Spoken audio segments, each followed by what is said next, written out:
Assalamualaikum warahmatullahi wabarakatuh. Alhamdulillahi rabbil alamin. Wassalatu wassalamu ala asyrafil anbiya'i wal mursalin. Habibina wa maulana Muhammadin wa ala alihi wa sahbihi ajma'in. Man yahdillah fala mudhillalah wa man yudlil fala hadiyalah.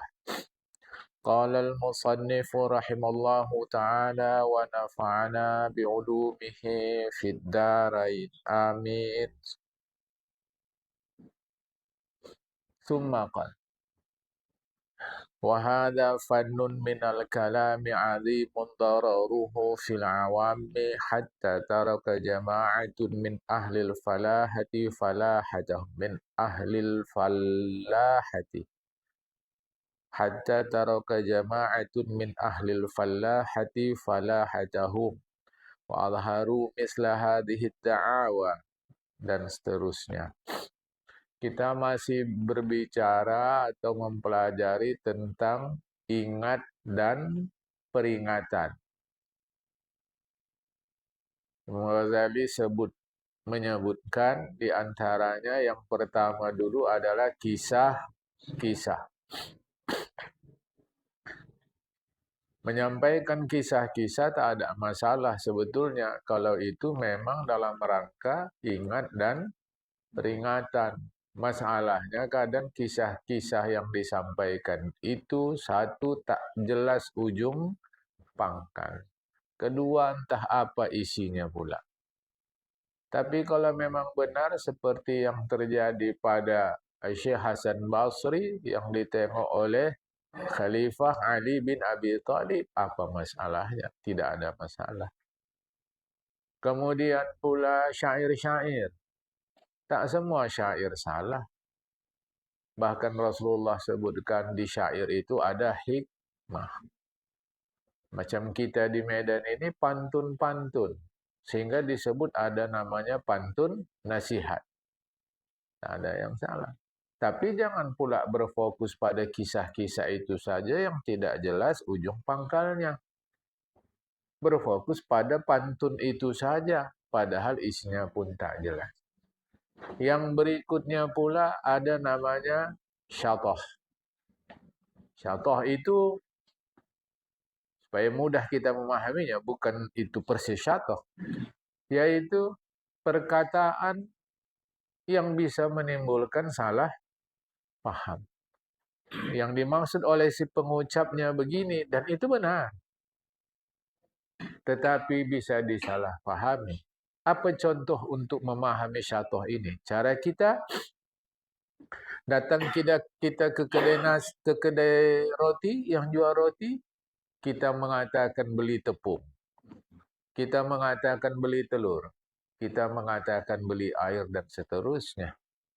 Tidak salah, karena memang kandungan roti, tepung, air, gula, garam, telur. Tapi kalimat itu bisa disalahpahami orang. Sekurang-kurangnya orang keheranan.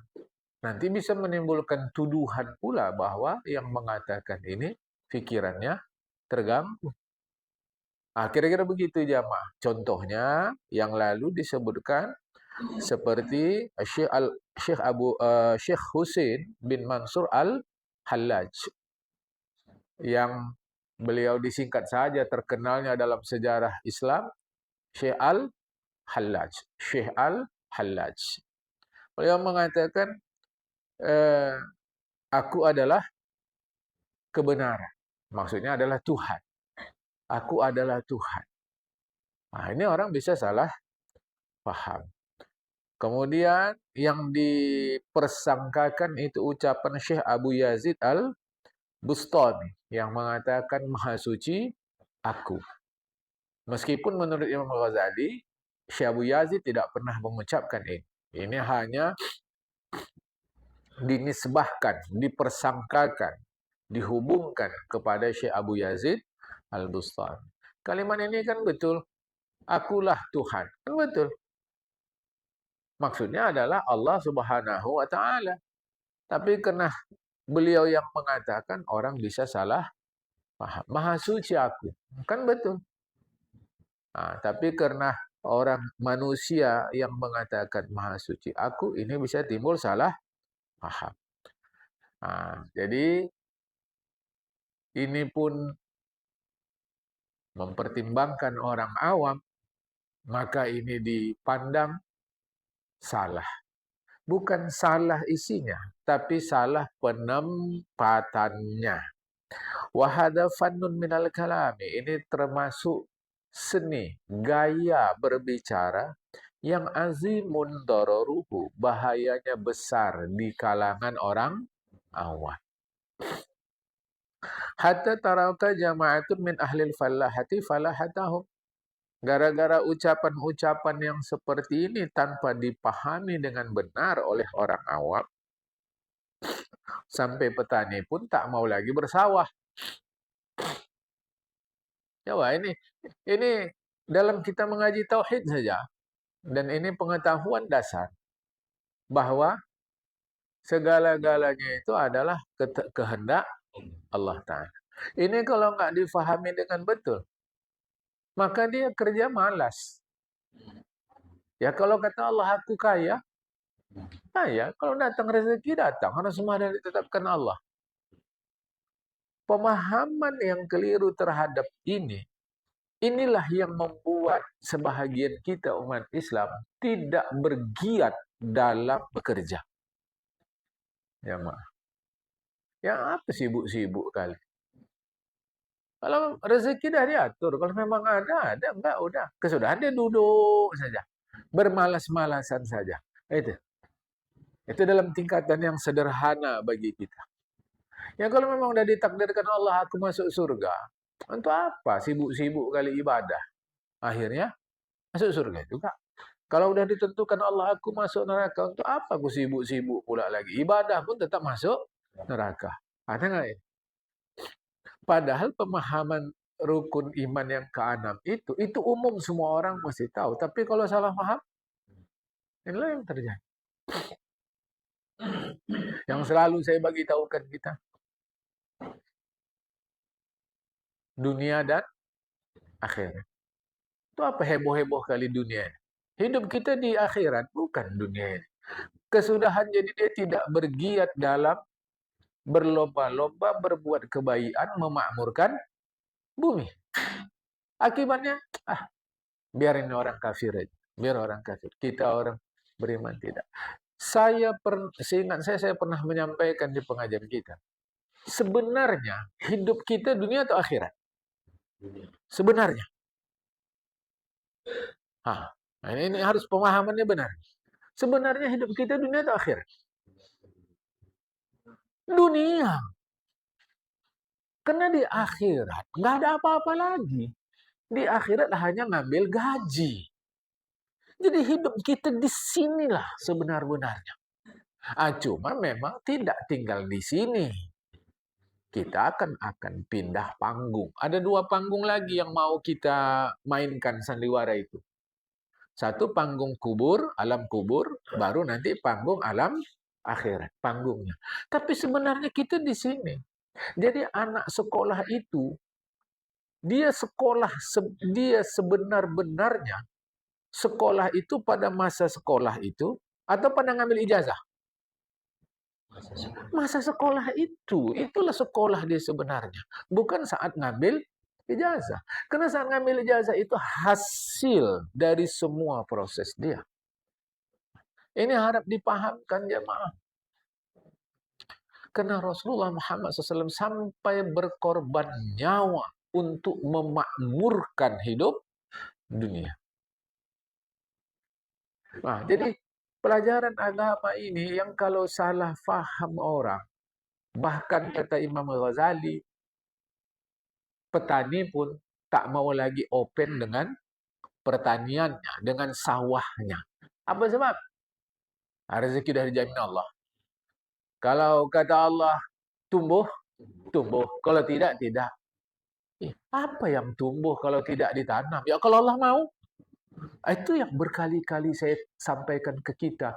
Tempatkan sesuatu pada tempatnya. Yang dalam-dalam, yang luar-luar. Jangan yang dalam pindahkan keluar. Berkali-kali saya berulang-ulang. Mungkin kita sampai bosan saya mengatakan semangka itu hijau atau merah. Nah, kalau kita masih ragu, oh dalamnya merah, berarti ilmu kita itu belum duduk lagi di on track. Nah, belum lagi, masih ragu-ragu itu jemaah. Tempatkan mana yang dalam-dalam, mana yang luar-luar. Termasuk ini syatohat. Syatohat ini ya macam itulah. Tiada Tuhan kecuali aku, katanya. Betul salah kalimat itu? Ya betul lah. Maksudnya Allah Ta'ala. Cuma kena diucapkan oleh orang salih yang ngaji orang awam, diucapkan oleh orang alim yang ngaji orang awam salah paham. Maka dia pikir, mak, Tuan Guru ini mengaku Tuhan pula, katanya. Teruslah difitnahnya macam-macam. Itulah syatohat. Perkataan benar yang bisa menimbulkan salah paham. Yang biasanya itu terjadi di kalangan para ulama yang sulit mengendalikan diri karena jatuh cinta. Seperti orang yang jatuh cinta, dia mengatakan, bang, dunia serasa milik kita berdua. Benar tak kalimat ini? Ya benar, orang asal mereka cuma orang itu saja. Tapi tak bisa kita pahami secara apa adanya. Karena kadang-kadang rasa senang pada sesuatu itu membuat pikiran kita menjadi terkalahkan. Nah, jadi ini selalu terjadi pada ulama-ulama yang demikian kuat cinta kepada Allah Ta'ala, sehingga kalimat cinta yang benar keluar dari mulutnya itu disalahfahami oleh orang yang belum memahami itu. Nah, itu jemaah. Kaulah bunga, akulah kumbang. Ya, sedangkan ini orang dua-dua. Kenapa dibilangnya pula istrinya kembang, dibilangnya dia kumbang? Tak betul cakap ini, kata kita. Tidak, ini sudah bukan lagi apa yang tertulis, apa yang terdengar, apa yang terlihat, bukan. Tapi sebuah rasa, jemaah. Ini berbahaya, kata Imam Ghazali. Bagi orang awam. Wa azharu mislah hadhi da'wa.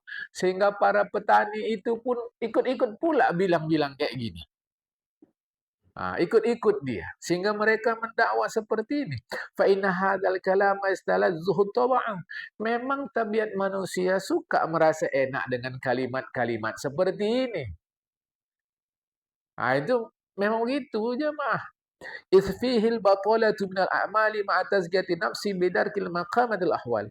Karena padanya mengakibatkan orang tidak lagi mau bekerja sambil dia mengklaim bahwa dia sedang membersihkan dirinya bidarkil maqamatil ahwal, bahwa dia berada pada satu makom, satu tempat, satu keadaan tertentu dalam hubungan dia dengan Allah Subhanahu wa Ta'ala.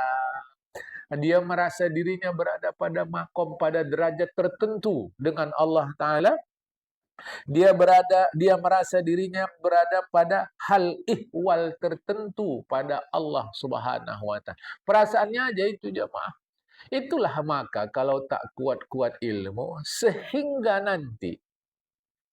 nampak kita lah dia batalah al-batalatu minal a'mal. Malas bekerja. Nah, di situ mungkin diterjemahkan membatalkan amal. Membatalkan amal ini maknanya luas jemaah. Bisa maksudnya ini amal dalam pengertian perintah-perintah agama, bisa kerja hari-hari. Contoh macam tadilah. Apalagi sibuk-sibuk kerja. Rezeki sudah ditetapkan Allah. Kesudahan dia Malas-malas. Macam kita yang salah faham. Macam kita yang salah faham terhadap surat Waqiah. Mau lancar rezeki? Baca Waqiah. Dibacanya tak lancar-lancar juga. Yang lain yang tak solat-solat itu, apalagi yang non-muslim, wah, terus duitnya. Jadi surat Waqiah itu, kita salah fahami, bacanya lantar rezeki. Padahal ulama, sampai Abdullah bin Mas'ud ditanya, wahai Tuan Abdullah bin Mas'ud, apalah yang Anda tinggalkan untuk anak-anak Anda? Waqiah, katanya. Ini cakap orang tinggi, tak bisa kita paham. Abdullah bin Mas'ud itu sahabat Nabi, ulama. Bukan sahabat biasa, ulama. Diterangkan oleh Imam Ghazali. Rezeki apa yang kita harapkan dari membaca surat Waqiah? Baca Minhajul Abidin. Udah tamat kami Pak 3 kali. Kenapa nggak ngerti-ngerti juga? Imam Ghazali jelaskan. Rezeki apa yang kita minta dari Waqiah? Rezeki qanaah. Itu yang kita minta dari Waqiah. Atau rezeki qut, makanan pokok. Terserahlah apa makanan pokok orang. Nah, kita makanan pokok kita nasi apa beras? Bukan beras. Jadi siapa yang makan beras? Kan bingung-bingung sendiri. Padahal bahasa Indonesia sudah menjelaskan, ya makan nasi, bukan makan beras. Jamaah. Kita makanan pokok kita nasi. Sekarang zaman kita ini udah orang Indonesia ini tak semua makan nasi. Ada yang makan kerikil, ada yang makan besi, ada yang makan semen, ada makan kertas. Macam-macam udah. Jadi baca Waqiah, harap sama Allah dapat qanaah. Aku dah bagi tahu berkali-kali pemahaman tentang qanaah. Lantas di kitab Minhajul Abidin juga sebutkan, kita mengharap Allah kasih kita makanan pokok. Terserah apa yang Allah kasih makanan pokok itu. Dengan baca Waqiah. Lantas jangan berhenti. Dengan makanan pokok itu kita minta kepada Allah bisa beribadah. Di antara ibadahnya disebutkan di situ adalah belajar dan mengajar agama. Belajar ilmu dan mengajar ilmu. Itu tertulis dalam kitab Minhajul Abidin. Jadi yang kita minta dalam Waqiah, mudah-mudahan dapatlah duit awak banyak. Pergi jualan. Apa lagi? Lantas apa yang kita minta? Qanaah. Salah faham lagi qanaah. Qanaah salah faham. Makan nasi yang agak bau-bau pun tak apalah. Yang penting dapat makan. Kalau kata Allah sehat-sehatnya itu pula. Kata Allah. Cobalah ini salah-salah faham kita ini. Solat duha supaya rezeki lancar. Berkali-kali saya kata kalau solat duha buat rezeki lancar, itu saudara kita yang non-muslim kapan duhanya? Jamaah, duha membuat rezeki berkat. Itu iya, bukan lancar. Orang jamaah pukul 3 pagi pergi Marelan. Udah ada itu yang jualan.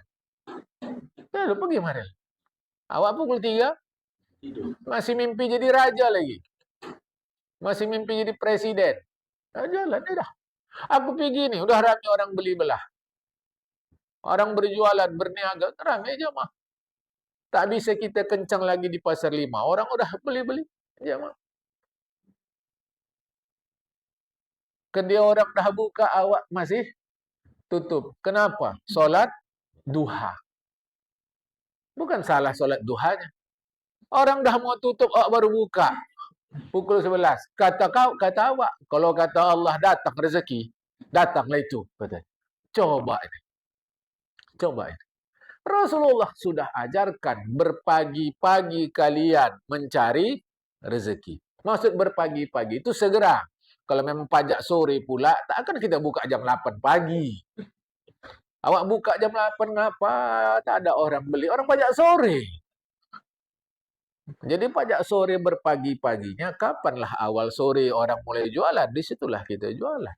Jadi ini hati-hati jemaah. Pada detik yang sama sudahlah dia tidak beramal, tidak solat, tidak puasa, tidak zakat, tidak haji. Apa cakap dia? Yang penting asal hati bersih. Pernah dengar begitu? Ini yang solat-solat ni belum tentu. Maka kita hati. Karena Allah Ta'ala menengok hati. Hadisnya betul. Allah tidak melihat tubuh kalian. Yang Allah lihat jiwa kalian, fikiran kalian, hati kalian, benak kalian. Tapi hadis itu tidak bisa dicomot begitu saja. Maksud hadis itu kalian berbuat amal, berbuat perbuatan, berbuat kebaikan secara tubuh zahir kalian.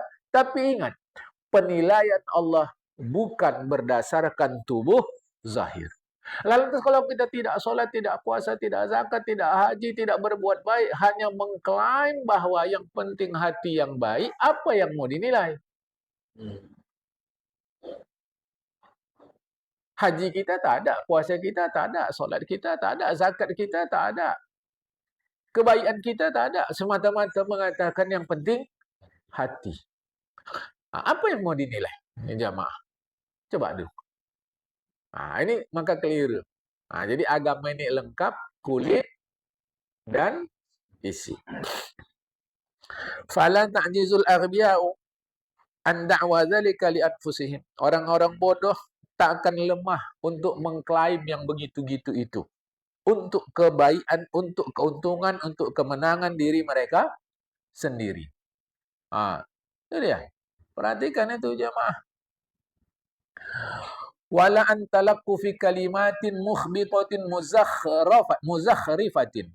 Dan tidak pula mereka segan-segan orang bodoh ini untuk menelan perkataan-perkataan yang menyelisihi makna. Yang maknanya berselisihan, jamaah. Maknanya tidak betul. Maknanya berbeda apa yang diucapkan dari apa yang difahami, jamaah.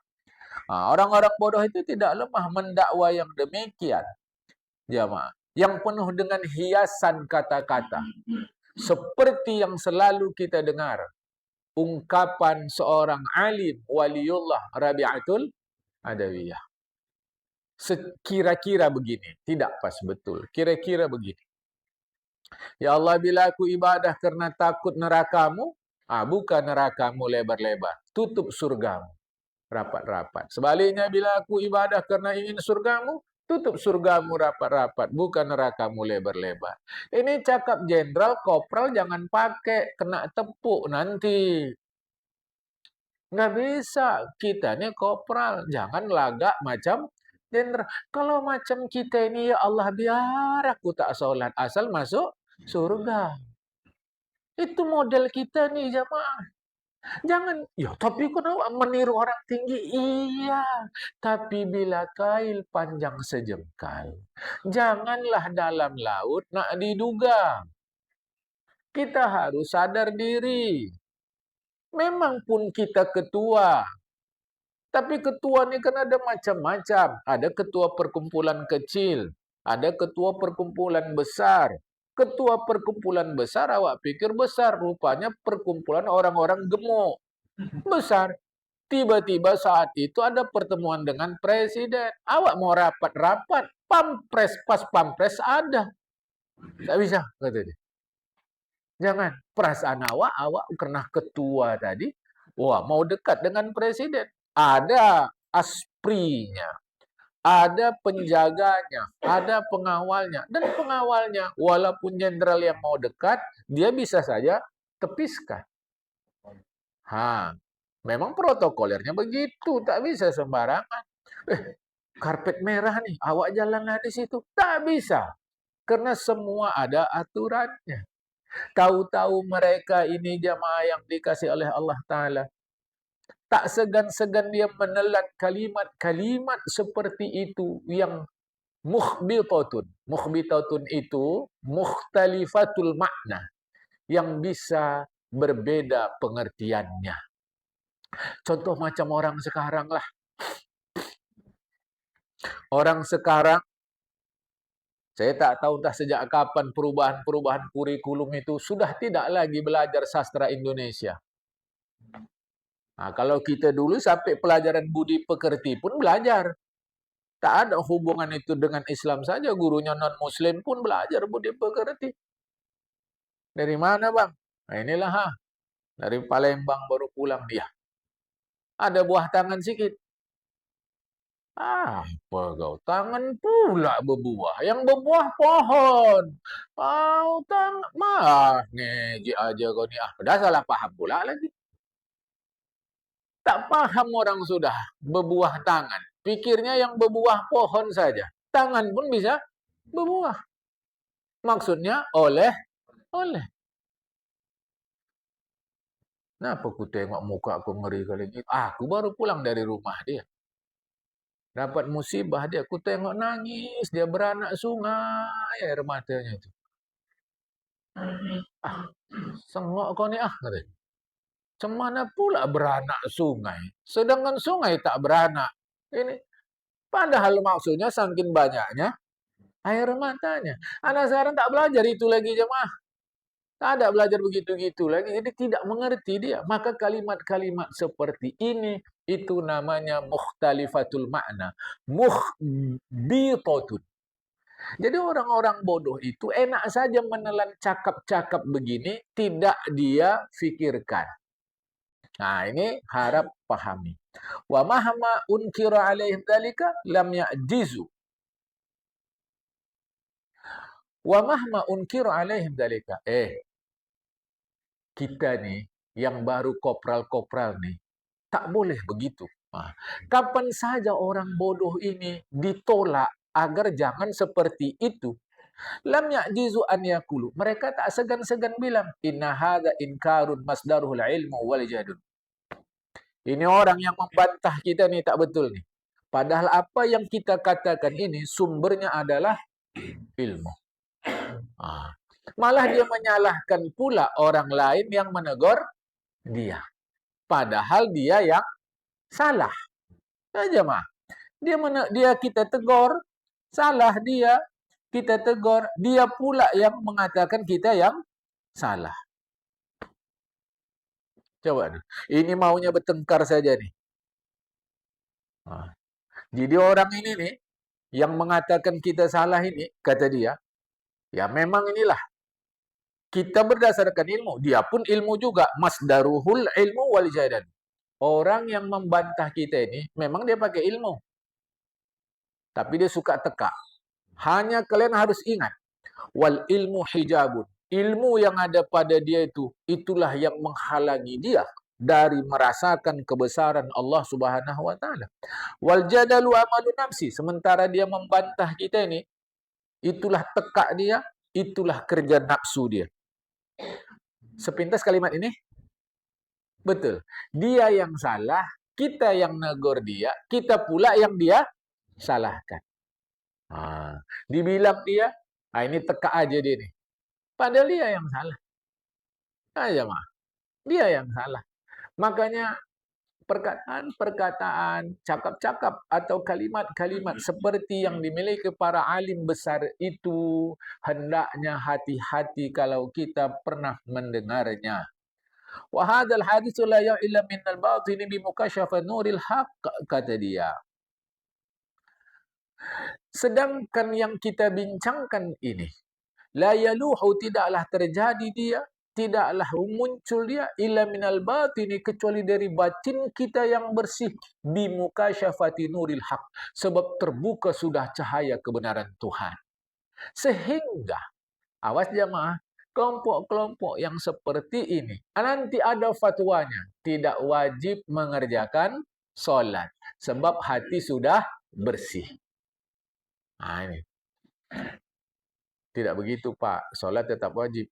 Solat itu wajib bagi orang-orang awam. Kalau hati kita sudah sampai tingkat cinta kepada Allah Ta'ala, itu solat sudah gugur.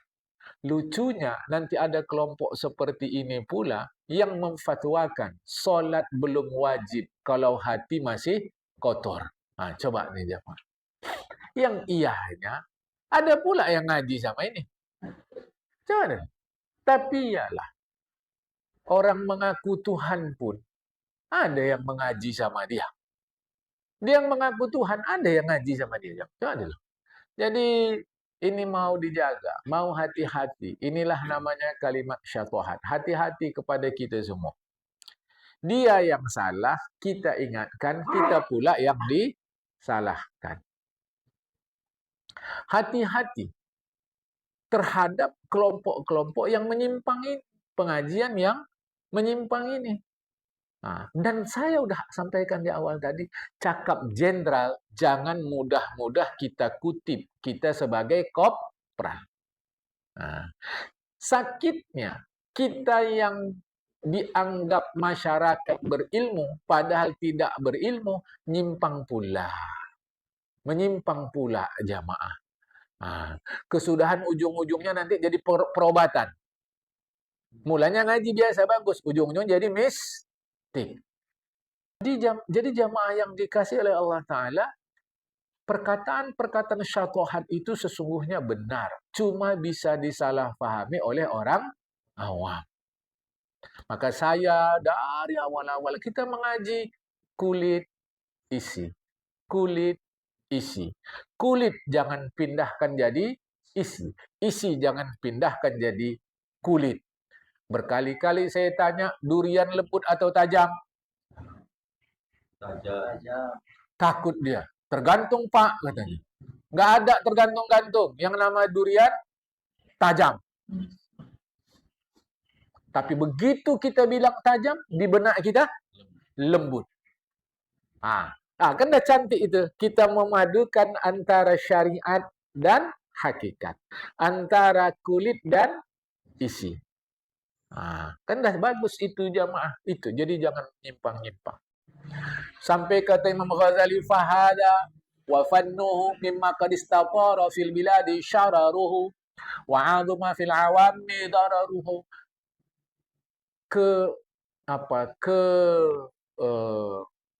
Kebaikan mengolah kata-kata seperti ini. Efek negatifnya telah melanda banyak negeri. Bahayanya besar bagi orang awam. Itu makanya kalau kita mengaji tentang akhlak itu jamaah, biasanya guru kita melarang itu. Kecuali kalau tentang wudhu sudah beres, tentang najis sudah beres, rukun sholat sudah ngerti, barulah tentang itu. Karena kalau tidak nanti tiba-tiba mengaji tentang akhlak padahal tentang syariat belum mengerti dia, itulah yang bangsa berbahaya itu. Wa man nataqa bi syai'in minhu faqatluhu afdalu fi dinillah ihya'i asyaratin. Sampai kata ulama, siapa yang mengutip cakap-cakap seperti itu, tiada Tuhan kecuali aku, maha suci aku, akulah Tuhan, sampai kata ulama, membunuh dia lebih baik dalam rangka menegakkan kemurnian agama Allah dari membiarkan hidup 10 orang. Sampai begitu. Ini bukan maksudnya dia dibunuh, bukan. Jamaah, bukan. Tapi bahaya seperti ini. Bahaya. Makanya janganlah pindahkan biji menjadi kulit. Janganlah masukkan kulit menjadi biji. Biarlah luar-luar. Makasih ya Bang. Kalau tak abang menolong saya tadi, tak tahulah saya. Bukan. Bukan aku, Allah semua. Allah kata. Makasih Allah kata. Bingung pula. Aku bukan Allah, jadi macam mana caranya? Sampai keluar hadis Nabi. Kau berterima kasih kepada orang yang membantumu. Itu adalah sebahagian tanda sempurnanya iman. Tengok jamaah. Jadi masuk Rasulullah luar, dalam. Makasih abang. Ya. Kalau tak abang tolong tadi tak tahu, betul memang aku nolong kau tadi. Aku yang nolong kau. Cuma macam tadilah, begitu mulut kita bilang durian tajam, mata kita melihat durian tajam, seketika benak kita menyatakan durian lembut. Seketika itu jemaah. Seketika. Tak akan berjarak. Tak akan berjarak itu. Begitu kita nengok, besar kali, merah, sedap kulitnya nih. Rambutnya banyak. Seketika kita, enak rambutan nih. Seketika itu tak akan berjarak tuh jemaah. Tak akan berjarak. Tak akan. Awak kalau nengok mangga nih, ranum nih. Wih, sedap mangga nih. Karena tak ada ilmu awak. Tapi yang ada ilmu tahu dia. Ini mangga tak enak. Ini enak. Itu nanti dululah jamaah. Seketika jamaah. Begitu kita. Nih saya mau tanya betul ini. Begitu kita melihat pepaya tadi. Yang terbayang kulitnya apa isinya? Isinya. Seketika. Ini pun sama. Seketika kita mengatakan kalau tidak kutolong kau, tak selamat kau. Seketika juga di benak kita. Ini karena ridho Allah. Izin Allah. Kehendak Allah. Persoalannya kita ketika melihat durian tadi bisa seketika. Tapi dalam hal ini kadang-kadang terlambat. Sudah lewat baru kita bilang ya memang kehendak Allah. Inilah persoalan kita jamaah. Sebenarnya kita sudah pandai. Sudah pandai. Tuh nampak pohon tumbang. Seketika otaknya, duit nih. Ya. Ilmu awak belum kasyaf sampai situ. Awak tahu ini pohon tumbang. Dia sudah sampai duit. Coba ada jamaah. Bisa di seketika begitu. Jadi pelajaran kita ini hari-hari membuat seketika itu jalan serentak jamaah. Kalau tidak aku nolong kau, tak selamat kau tadi. Begitu kita bilang itu, di hati pun kita sadar sesungguhnya ini kehendak Allah.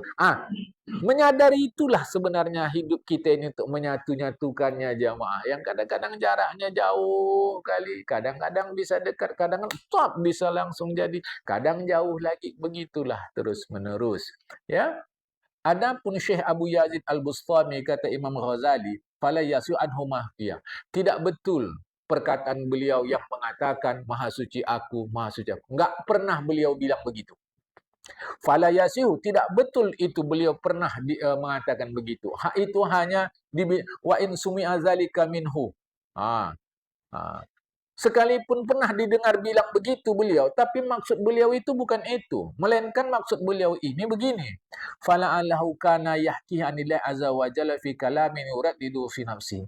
Maka boleh jadi beliau menyampaikan itu sebenarnya sedang menjelaskan Allah Subhanahu wa taala terkait dengan pemahaman yang ada dalam diri beliau yang yuraddiduhu bolak-balik begitu saja, maka beliau mengatakan itu seperti yang saya sebut tadi. Jadi ketika beliau mengatakan subhani subhani maha suci aku, maksudnya beliau sedang menjelaskan itu Allah yang maha suci. Sebagaimana kalau kita mendengar ayat Al-Qur'an berikut ini. Nah, ini ayat Al-Qur'an. Bismillahirrahmanirrahim. Innani anallahu la ilaha illa ana fa'budni. Saya menyampaikan ayat ini. Perhatikan.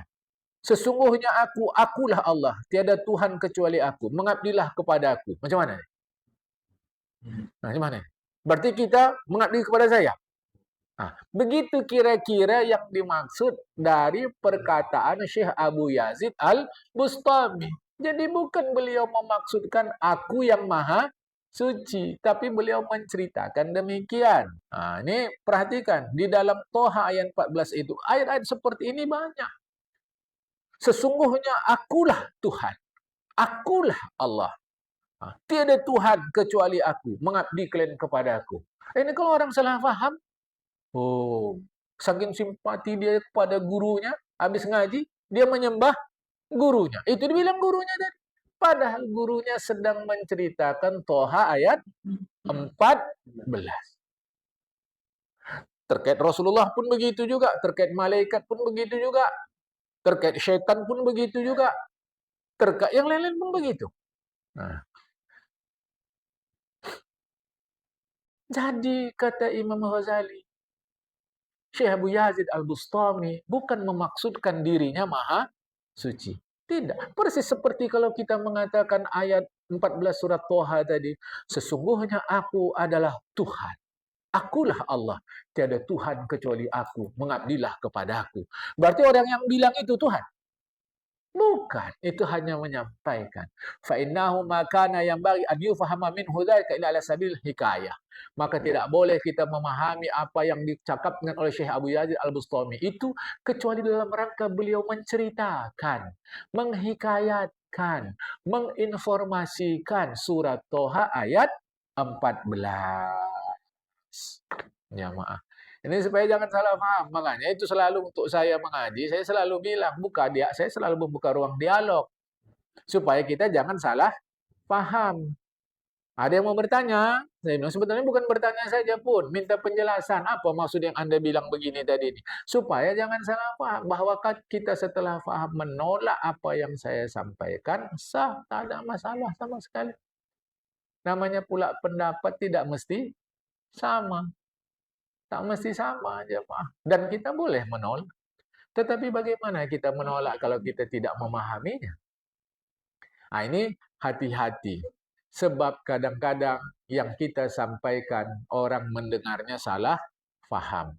Jadi jangan salah-salah kita, jamaah ya. Saya rasa begini dulu. Sebab yang kedua nanti, termasuk juga syatohat, kalimat yang disalah fahami itu. Perkataan itu tidak dipahami, apa maksudnya kita tidak mengerti. Padahal secara zohir kalimat itu baik, benari, tapi ungkapan-ungkapannya dan ungkapan-ungkapannya itu mengagumkan jamaah. Tapi kalau kita tengok nanti di belakangnya macam tak ada guna. Istilah kita cakap kosong. Yang negatifnya, kalau kita orang Melayu sebutnya cengkunek, cakapnya hebat, isinya tak ada. Nanti kalau kita tengok secara agama, wah hebat cakapnya. Tapi sebenarnya kalau kita telisik-telisik, tak ada isi cakap agama ini. Itu yang akan kita bincang dalam insya Allah hari Ahad yang akan datang, jemaah. Terakhir nanti bahagian daripada perkataan yang disalahfahami. Kemarin kita sudah bincang ilmu, tauhid sudah, fikih sudah, zikir dan tazkir. Zikir itu ingat, tazkir peringatan sudah. Nanti terakhir hikmah. Saya minta izinlah kepada kita bertahap-tahap ini disampaikan supaya kita faham. Jangan nanti kita seakan-akan membeli kucing dalam karung. Tak tahu kita mana lagi benar, mana salah. Mudah terpesona pada penampilan. Jadi akan datang bahagian yang kedua dari syatohat juga, jamaah. Akan datang, masih kita bincang itu. Saya berniat mudah-mudahan cepat bagian ini selesai. Supaya masuk lagi kita ke bahagian yang lain. Pagi ini sampai sini. Assalamualaikum warahmatullahi wabarakatuh.